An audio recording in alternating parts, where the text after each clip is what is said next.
Welcome back. If you're fascinated by those historical moments, the ones that really shape things but maybe didn't make the front page everywhere, Hmm. then today's deep dive is definitely for you.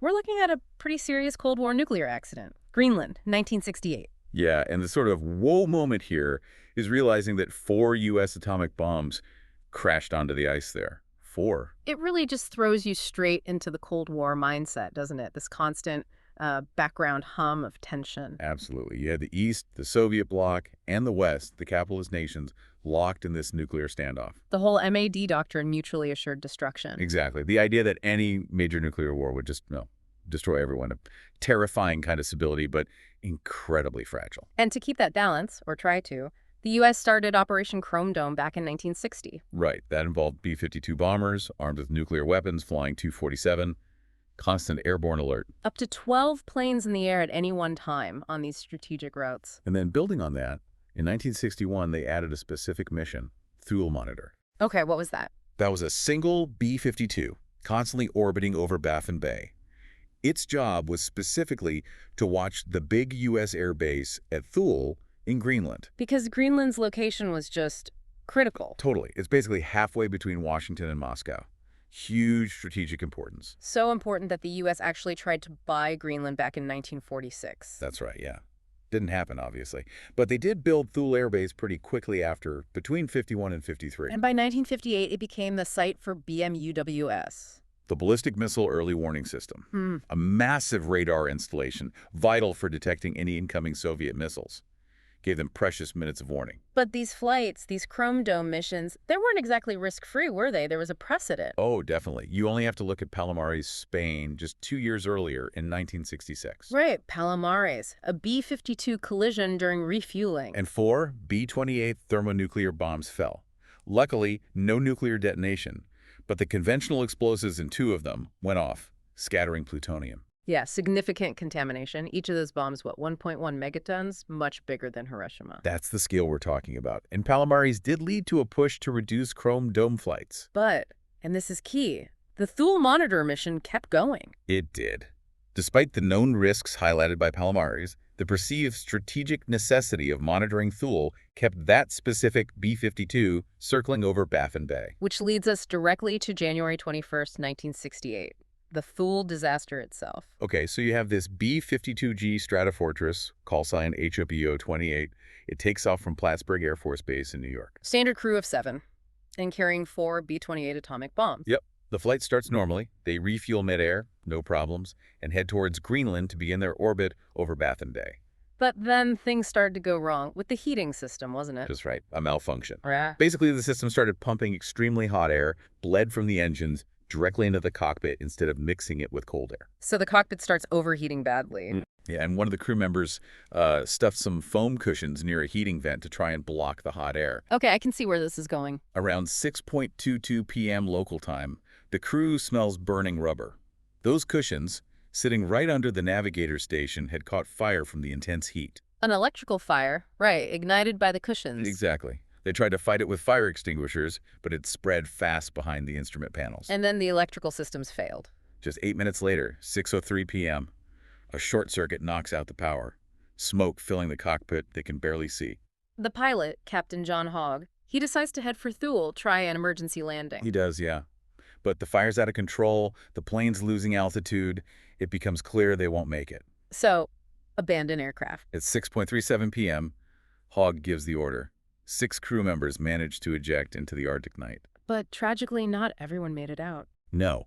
The co-pilot, Leonard Svitenko, he gave up his ejection seat to an instructor pilot who wasn't trained on that type. Svitenko tried to bail out through a lower hatch, but hit the fuselage.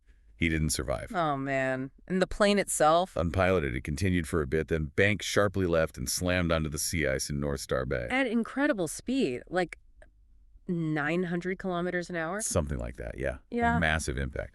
The jet fuel exploded instantly. And the bombs? The impact and the fire detonated the conventional high explosives in all 4 bombs. But crucially, no nuclear chain reaction. No mushroom cloud. Thank goodness, no.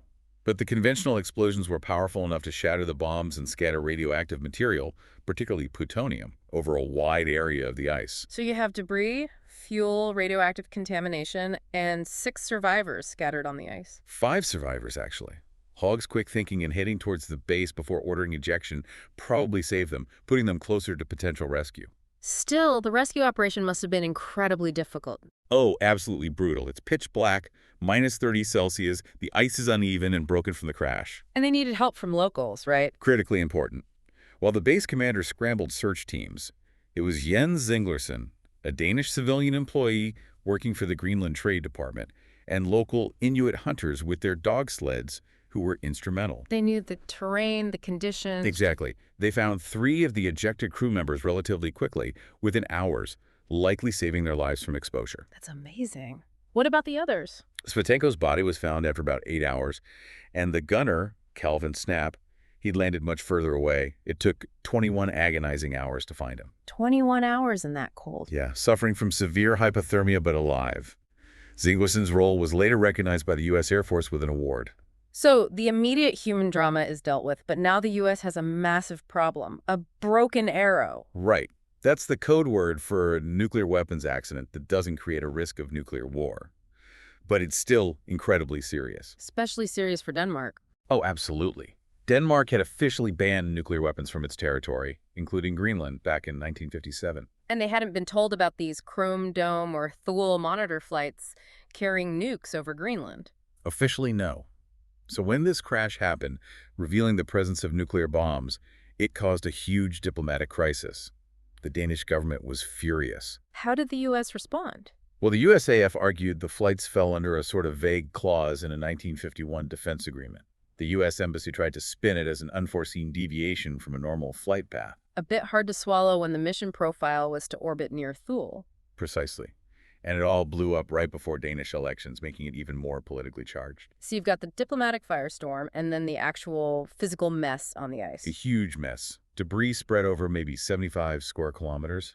The impact site itself was this blackened crater of ice, contaminated with jet fuel, uranium, and plutonium-239 from the shattered bombs. They must have worried the wreckage, the radioactive parts would sink when the ice melted.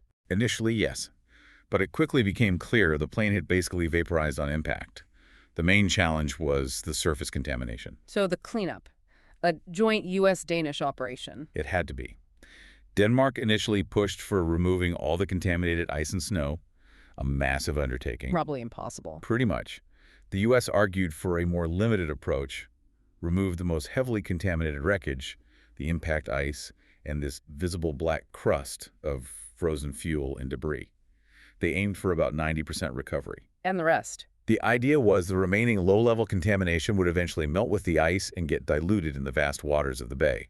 A compromise was reached on the U.S. plan. And this cleanup had a code name. Operation Crested Ice.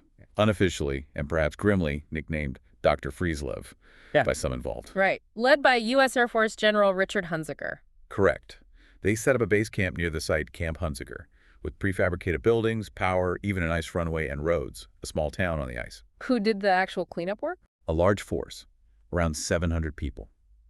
U.S. military personnel, civilian technicians, scientists, and importantly, Danish civilians and Greenlandic Inuit workers. Using what? High-tech gear? Some specialized equipment, yes, but a lot of it was surprisingly low-tech. Shovels, loaders, graders, even traditional dog sleds were used to collect the contaminated snow and ice. And they recovered a lot of material. About 400 cubic meters of contaminated ice, snow, and debris were collected, put into containers, and shipped back to the Savannah River plant in the U.S. for disposal. But there's a twist, isn't there? About the bombs themselves. Yes. Despite recovering parts of all 4 bombs, there were persistent questions about one of them. A secondary stage, the core nuclear component. Was it fully accounted for? Well, in August 1968, months after the main cleanup, a secret operation using a small submarine, the Star 3, searched the seabed under the crash site. Did they find it? Officially, no. The U.S. Air Force declared that all 4 bombs had been destroyed in the crash and fire, essentially accounted for in the debris recovered. But doubts remained. Doubts remained, and festered for years, especially in Denmark. We'll get to the Thulegate scandal later. Okay, so what were the immediate consequences, policy-wise? Huge. The day after the Thule crash, the U.S. Secretary of Defense, Robert McNamara, ordered nuclear weapons removed from all airborne alert flights. So Thule effectively ended Operation Chrome Dome. Pretty much instantly, yes. The risk had just been demonstrated too vividly. And it highlighted another terrifying risk, didn't it? The proximity to the BMEWS radar. Exactly. Think about it. A fiery plane crash, potentially involving nuclear materials, happening right next to the system, designed to detect the start of World War III. It could have been misinterpreted as a Soviet attack. A very real possibility. This close call contributed significantly to the U.S. and Soviet Union signing an agreement in 1971. What did that do? It established procedures for notifying each other immediately in case of accidents or incidents involving nuclear weapons that could be misunderstood.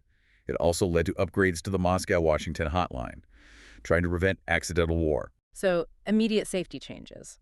But the political fallout in Denmark took longer to really ignite. It did. The Danish government initially accepted the U.S. assurances and tried to downplay the incident.